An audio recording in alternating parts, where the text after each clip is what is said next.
Hi everyone! Welcome to Mommy Bee's Garden. Nako, ang tagal ko pong hindi nakapag-video ng aking mga plants. More than 5 months ko rin silang hindi naasikaso. So, ibibigyan ko lang kayo ng update kung kumusta na ba yung ating mga plants ngayon. So, ayan. Medyo hindi sila in good shape, in good condition. Actually, diniligan ko muna sila para medyo fresh sila tignan. Pero ang dami kong kailangang ayusin dito sa garden. Tingnan niyo po ang aking mga halaman, nagtumba-tumba na. Sobrang lumaki na sila. Ayan, no? Tingnan niyo naman ang ating Burl Max. Sobrang laki na. Ang ating palmera. Wala na sa ayos. Ang daming mga tuyong dahon. Ayan, ako. Ito, tignan nyo naman. Nanilaw na rin yung mga dahon niya.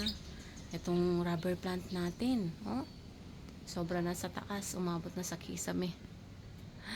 Ako, madami akong mga halaman na nangamatay. Ayan, oh. Tignan nyo naman po kung ano na nangyari sa aking mga halaman. Kawawa naman sila. Kawawa talaga ang mga halaman pag walang nag-aalaga.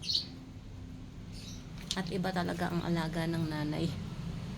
Pag iba po ang nagbabantay, nako, hindi kagaya ng pag-aalaga ng isang nanay.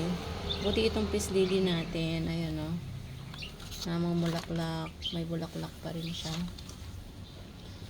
Ayan, tapos may nakita ako ditong sili.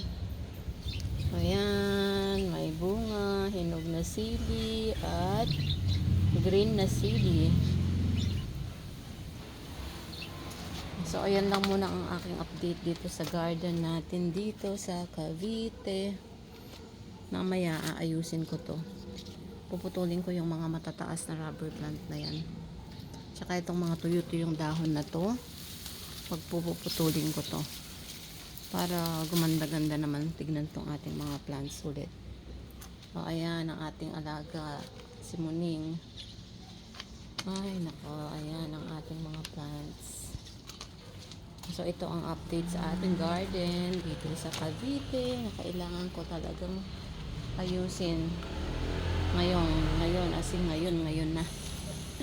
Okay, this is all for now. Thank you everyone. I hope you are all in good condition as you watch this video. Bye everyone.